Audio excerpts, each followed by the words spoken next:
So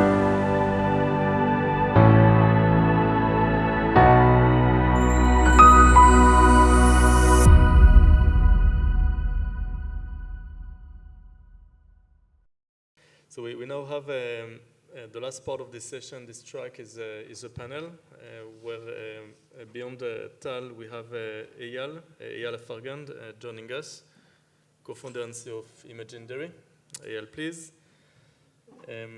Daniel Ganzu from Fresh Start, and Boaz Lifshitz, founding partner and general partner at Peregrine Ventures. And thanks for staying with us here. I think that's probably the most vivid and interesting part of this interaction we have today. So it's worth staying until the end, and we really appreciate it. First, I would like to ask each of you, beyond just the company and title, to introduce a little bit of your background. Tal already has done it, so maybe we can move directly to Eyal, and also the connection of your organization to this convergence between food tech and biotech. Eyal, please, if you'd like to start. Hi, everybody. My name is Eyal, and I am the co-founder and the CEO of Imaginary. We founded the company in order to create real dairy product without the cows. And the way we do it is through the use of precision fermentation. Everybody in the biotech industry knows how to basically to produce insulin. We use the same technology. Yeah, but we use this technology in order to create real dairy proteins.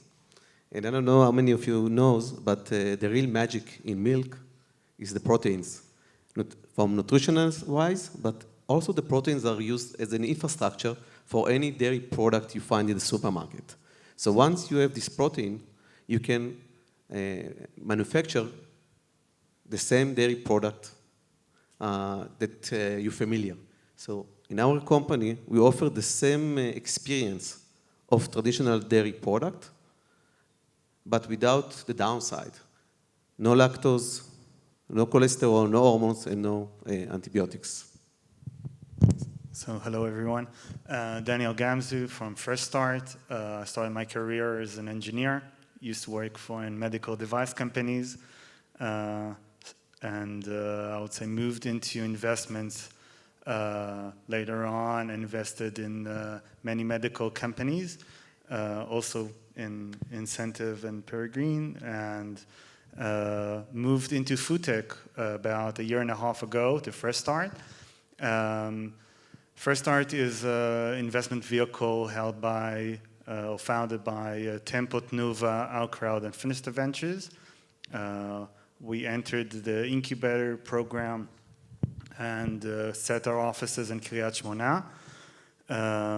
Till 5 months ago, we had our portfolio there and our offices there, so we really look forward going back and being part of this northern ecosystem here in Israel.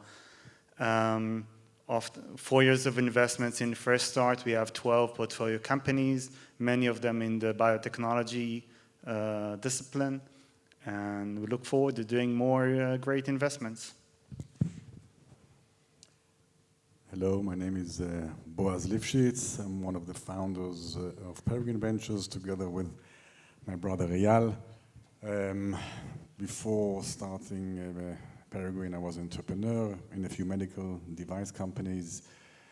We are investing in mainly in healthcare, in the healthcare area, in 3 sectors: in medical devices, drug development, and digital health. We also started to invest a few years ago in alternative protein technologies because we find that it has similar characteristics to the biological world, and obviously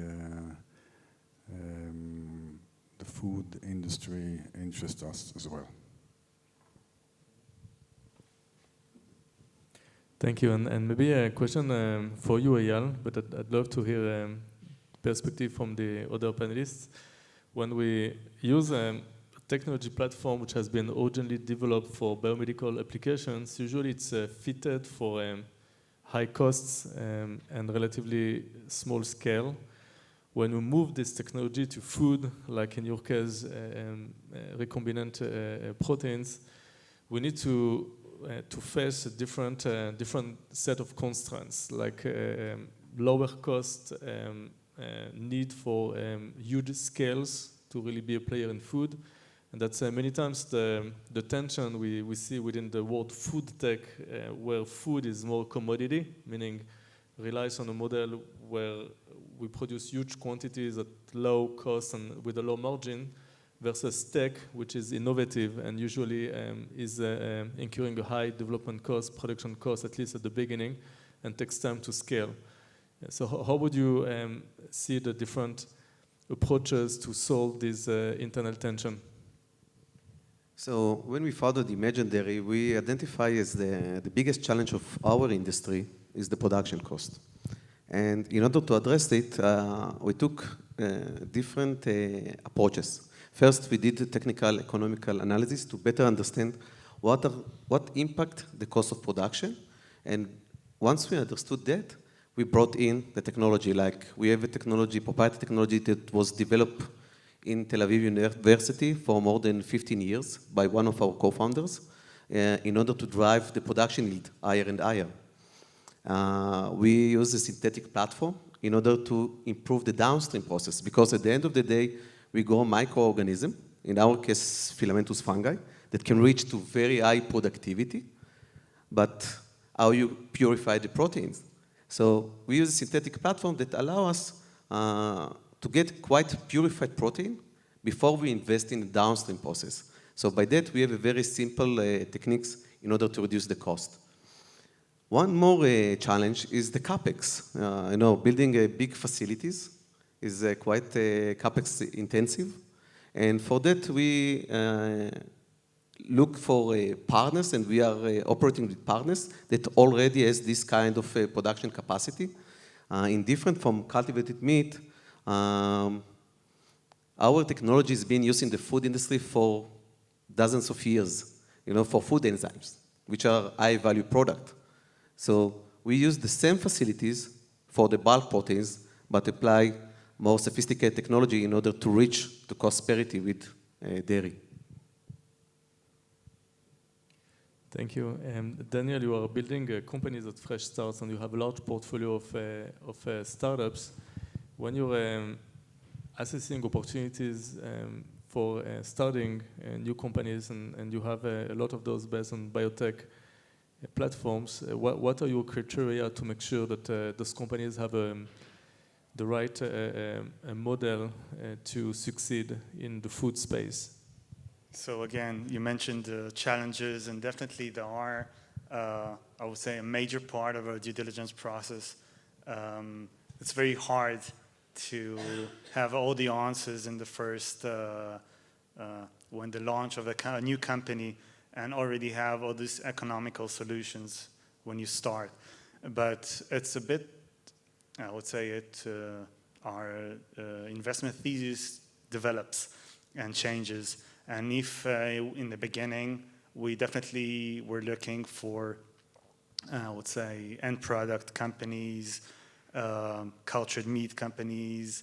And now we're more focused on enabling technologies, because we see that there is a limiting factor. There is something that's stopping those companies of reaching the market with these good and in the right price products. So right now, we're focusing on enabling technologies. We already have a few companies like that. And definitely, we're looking for solutions that can bring those products to the market. Thank you. Boaz or Tal would like to add anything?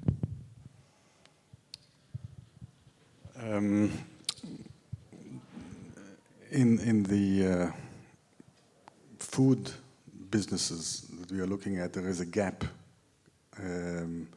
versus medical companies. There's a medical companies, you create significant value with deep technology, and the actual cost can be relatively expensive, because the margins in the medical world are extremely high. When you look at the food industry, the margins are very low compared to the medical industry. So we have this gap.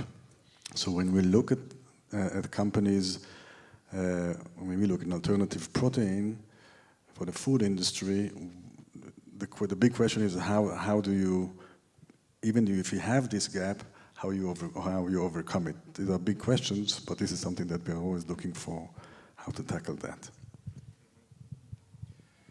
And Can I add something? Just so when we look at companies that are approaching this cultured meat company area, and we understand that the market is not developed yet, so definitely they should have another product for other sectors, maybe for life science, something that can start revenue before, because right now they don't have who to sell to. So they should have another revenue stream as well. So that's very important. that's interesting because when we think about transferring technologies from the biomedical industry into food, and having the food industry and the food tech startups working on reducing the costs and making those technologies more accessible, do you think that there might be some opportunities for, the other way back, meaning a return of those technologies after being optimized for cost and scale back into the biomedical industry, where it could help treatments like cell therapy, for instance, being much more accessible and widespread? Boaz, you're actually on the two fronts of food and and medical. Are there some opportunities there? I think I would maybe summarize it, yet to be seen. Obviously, from the drug development world, from biological development world to the food industry, we just discussed it.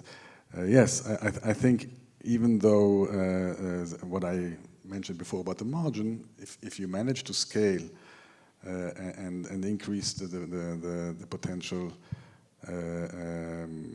manufacturing process in terms of creating a larger profit, these are technologies that the drug development industry would like to adapt. But as I said, it's a little bit too early to tell. Thank you. And Tal, we just heard from Boaz, how he's looking at investments in food tech, biotech-based food technologies. As a VC fund, which is a generalist fund, what do you think is the reason why we don't see more generalists investing in biotech-based food applications, or even biotech-focused or life science VCs investing more heavily in food applications of the same technologies? So I think there's 3 ways to look at it and 3 reasons why it's a little hard. Number one, the track record in the industry is such that it's ripe for disruption and has been for such a long time. The disruption hasn't yet arrived to the point where you have followers. Every company in the field feels like a pioneer, and mass adoption has yet happened, so lots of risk mitigation amongst investors. So this would be one. Second, you've mentioned it all, and that's the economics of the industry. So as long as the venture cycles are 10, 12 years, it still is pretty impatient capital with regards to seeing tractions and being able to mark up some of their investments. So that's that. And maybe thirdly, the encounter that the general population has with the cultured meat or food tech is still quite limited. We haven't had the same type of experiences. So you've had an Impossible Burger and it was tasty, but between that and connecting it to where am I going to invest my next $4 million check, I think there's still a gap. And what I want to propose in that regard is, instead of looking at these technologies from a use case perspective or from a sustainability perspective, look at it from a geopolitical perspective.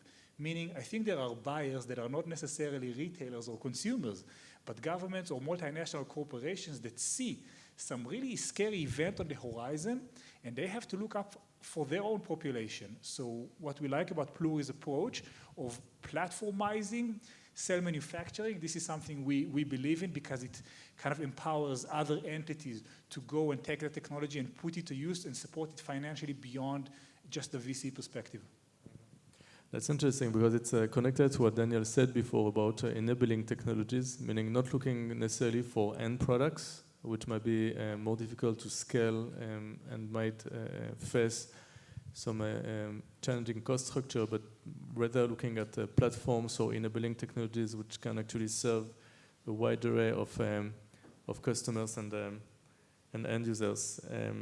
I also believe regarding specifically food tech that the hype around the plant-based hamburgers and plant-based meat analogs has also caused a lot of damage to the image of the food tech sector as a whole. And I think it's important for us who are all science-driven to make sure that we convey the message that some companies are really deep tech companies like ours with a strong barrier to entry and very developed and advanced science and technology, and those companies are probably different from plant-based formulations, which actually were able to rise at very high valuation without really having any real tech behind it.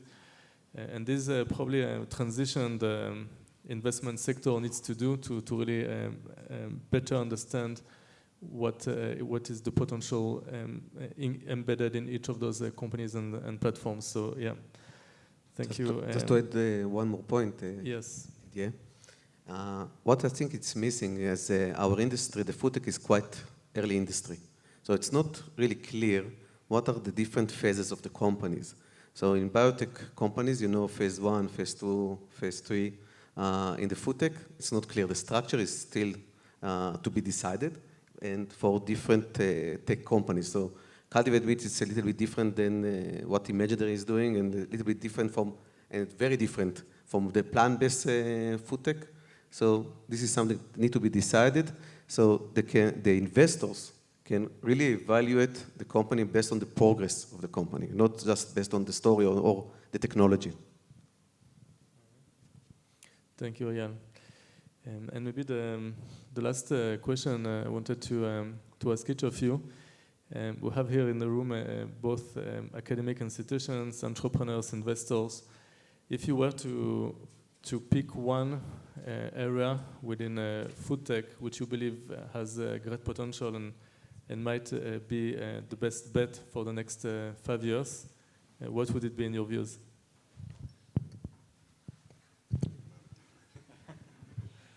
Well, as long as it's not recorded, I would say where I look at the trends that we're looking at in 2024. No, I can't look far away. We're looking now as food as medicine, and this room is full of healthcare professionals. So food as medicine is definitely a super interesting topic that can be together with precision fermentation. It could be with different technologies, but definitely that precision fermentation as a technology, super interesting. Synthetic biology, always interesting, and bringing more and more innovation into the food tech industry. And just one, I would say that's all for now. So I strongly believe in alternative protein because it's not just a trend. There is a huge gap already on how much protein we can produce. So now the company need to find the right technology in order to address this gap. It's not like a fantasy. This is an actual need. This is a real need of the world. Very little to add to Daniel and Eyal. We're on the same trend. So food as medicine is something we're big on. Cell medicine as well. And in terms of proteins, Lauren, my partner in the past, have invested heavily, including Onago and Meatable and Meatly and a variety of other companies in that space. And we want it to be figured out. So that will be our main focus as well. The honest truth is that I don't have a real good answer to that question. But I agree with Eyal that alternative protein is something that is, we haven't touched, I think, the surface of the potential there. Yeah. Thank you. So I remembered what I wanted to add. Obviously we've seen AI disrupting other industries. So also in food tech, it could disrupt so many things in food tech in unimaginable way. And if you look at biotechnology, these platforms can increase the yields of bioprocesses or discovery of new ingredients. So definitely that could bring a real change to this industry. Thank you. So alternative proteins, food as a medicine, and in terms of technologies, we believe that AI precision fermentation can bring a great contribution. So thank you very much. Again, Tal, Eyal, Daniel, and Boaz. I think it's really the right time and to give you the right credit for this great contribution and all those insights. Thank you very much. I wanted to thank again the organizers of this event, of the MIXI, Yaakov, Michelin, the whole team, Steer, and everyone who took part in this event. And I think it's great we've been able to hold this event this week after it has been postponed once, and it was important to hold it, despite the war hasn't yet ended, and that's a great win and a great achievement of all of us here. To close this track on the convergence between biotech and food tech,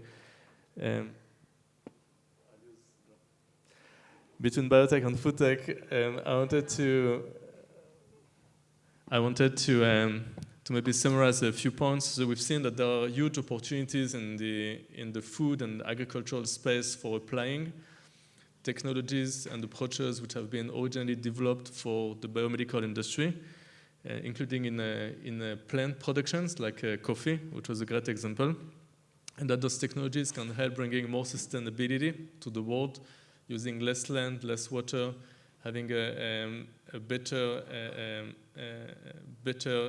approach to managing our natural resources, but also less impact on climate. There's the geopolitical aspect of it and the food security, food sovereignty. Decentralizing the food system can be made possible thanks to new production systems for animal and plant products, and that's also an important aspect of the current dynamics and deglobalization. For companies, academic institutions, investors, exploring the expansion of your existing activities in biotech into food is opening new opportunities with a huge market, which is ripe for disruption. And we believe that the thing will be possible, leveraging this opportunity will be possible thanks to adapting the technologies, but also the business models, and making sure that we focus on the right technologies. Thanks again. Thanks again. I would like to give a big round of applause to you as well for staying until almost 6 p.m. and taking part in this panel. And hope to see you again next year at MIXI in 2025.